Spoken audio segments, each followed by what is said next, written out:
నిర్మల్ జిల్లా ఖానాపూర్లో ఇసుక దందా జోరుగా సాగుతుంది. సోమారిపేట గ్రామంలో కడెం ప్రాజెక్టు వద్ద ఇసుక మేటలు బారుతుండగా ఇసుకాసురులు అందిన కాడికి దోచేస్తున్నారు. అధికార పార్టీ సర్పంచ్ సహా బీఆర్ఎస్ నాయకులే దళారులుగా మారారని తెలుస్తోంది. మంత్రి అండదండలతో ఫేక్ అనుమతి పత్రాలు రెడీ చేస్తూ వేల టన్నుల ఇసుకను పట్టణ ప్రాంతాలకు తరలిస్తున్నారు. కోట్ల విలువ చేసే ఇసుకను కూకటి వేళతో పెకిలింపేస్తూ కొండలను తలపించేలా డంపింగ్ చేస్తున్నారు.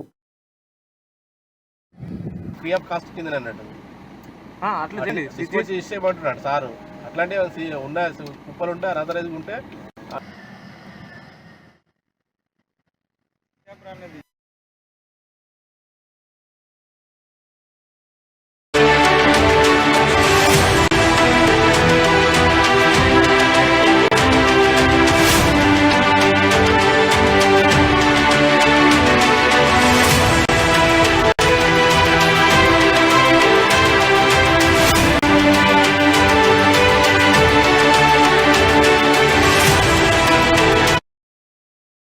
బులెటిన్ లో బ్రేకింగ్ చూస్తున్నాం. నిర్మల్ జిల్లా ఖానాపూర్లో ఇసుక దందా జోరుగా సాగుతుంది. సోమారిపేట గ్రామంలో కడెం ప్రాజెక్టు వద్ద ఇసుక మేటలు బారుతుండగా ఇసుకాసురులు అందిన కాడికి దోచేస్తున్నారు. అధికార పార్టీ సర్పంచ్ సహా బీఆర్ఎస్ నాయకులే దళారులుగా మారారని తెలుస్తోంది.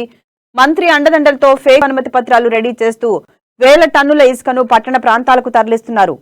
కోట్ల విలువ చేసే ఇసుకను కూకటి వేళతో పెకిలింపేస్తూ కొండలను తలపించేలా డంపింగ్ చేస్తున్నారు.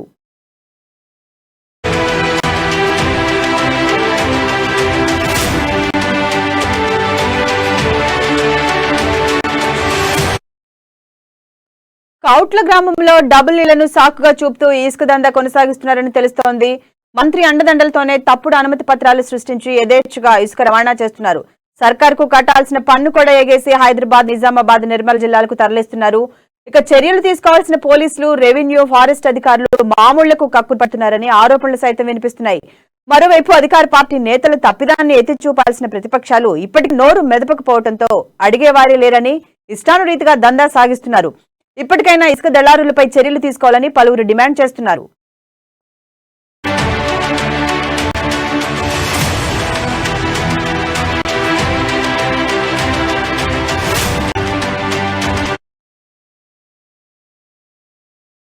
ఇది ఎంతో కొంతవరకు ఎల్లుతున్నటువంటి పరిస్థితులు. ఆ ఇసుకను ఇక్కడ ఖానాపూర్, కడెం, పెంబి మండలాలకు పేదవాళ్ళు ఇల్లు కట్టుకుంటున్నటువంటి పరిస్థితుల్లో అసలు పేదవాడికి ఎటువంటి ధోని దొరకకుండా, ఎటువంటి ఇసుక దొరకకుండా పెద్దోళ్ళ చేతితో ఉన్నటువంటి అధికార పార్టీ నాయకుల చేతి వాట ఉండి అక్కడ ఉన్నటువంటి నాయకుల, ఈ యొక్క అధికార పార్టీ నాయకుల అండతో అక్కడ ఉన్నటువంటి లారీలు, పెద్ద పెద్ద లారీలలో ఓవర్ రోడ్తో నింపి అక్కడ లోడ్ చేస్తున్నటువంటి పరిస్థితి.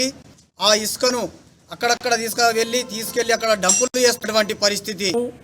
మరి అక్కడ ఉన్నటువంటి పెద్ద వాగులో నుండి ఇది గత కొన్ని సంవత్సరాలుగా ఒకే వ్యాపారం జరుగుతుంది. ఇక్కడ ఉన్నటువంటి స్థానిక ఉన్నటువంటి అధికారులు కానీ మరి ఎవరు కూడా దీన్ని ఖండించడం లేదు. ఇది తప్పు అని తెలిసినప్పటికీ కూడా మరి దీని మీద వాళ్ళు సహకరిస్తున్నారు. ఇటువంటి సహకరించేటువంటి పద్ధతిని మానుకోవాలని సిపిఎంఎల్ లూడెక్స్ పార్టీ తరఫున మేము తీవ్రంగా హెచ్చరిస్తున్నాం.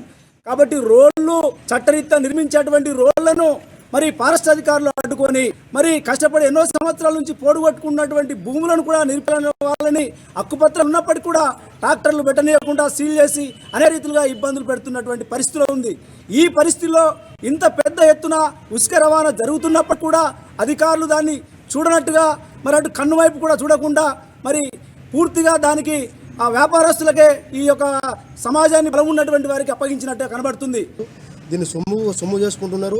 Reserve forest, tiger zone forest, అందులో కనీసం ఒక మేకలు మేపుకునేందుకు కూడా పోయే అధికారం లేకుండా చేసిన అటవీ అధికారులు ఇవాళ మరి స్వేచ్ఛగా కొన్ని వేల టన్నుల ఇసుకను పెద్ద పెద్ద లారీలతోటి మరి అక్రమ రవాణా అనేది చేస్తున్నారు. ఇది మరి ఎంతవరకు కరెక్ట్? మరి వీళ్ళకి ఎవరు పర్మిషన్ ఇచ్చారు? స్థానిక ఎంఆర్ఓ గారు పర్మిషన్ ఇచ్చారా, లేకపోతే జిల్లా కలెక్టర్ గారు ఇచ్చారా, లేకపోతే స్థానిక ఎమ్మెల్యే గారు ఇచ్చారా? ఎందుకని చెప్పండి, రేపు జరగబోయే భవిష్యత్ తరాలకు కూడా ఇసుక దొరకకుండా చేస్తున్నారు. ఎందుకంటే పెద్ద జంగల్ అది. ఆ జంగల్లో మరి దాని కింద మరి లారీలలో ఇప్పుడు లారీలలో మరి ఇసుక పోతుందా, లేకపోతే కింద ఏమైనా కలప పోతుందా? అది మాకు అనుమానాలు ఉన్నాయి. ఎందుకని చెప్పండి, మేము ఆపినా కూడా మాకు ఏదో పర్మిషన్ లెటర్ చూపెడుతున్నారు. ఇది మాకు గవర్నమెంట్ నుంచి పర్మిషన్ ఉందని చెప్పంటారు. డబుల్ బెడ్రూమ్ పేర్ల మీద పెద్ద అక్రమ దోపిడీ జరుగుతున్నది ఇసుక రవాణా. దీన్ని తక్షణమే ప్రజలు కానీ అధికారులు కానీ స్థానిక నాయకులు కానీ గమనించి రేపు భవిష్యత్ తరాలకు అన్ని రకాల రేపు ఉపయోగపడాలంటే మనకి ఇసుక అవసరము. దీన్ని తక్షణం ఆపేయాలా, లారీలను సీజ్ చేయాలా, దీనికి ఎవరైతే పర్మిషన్ ఇచ్చారో వాళ్ళని కూడా విచారణ జరిపించాలని చెప్పి మేము అవసరం సీసీఎఫ్ గారు కానీ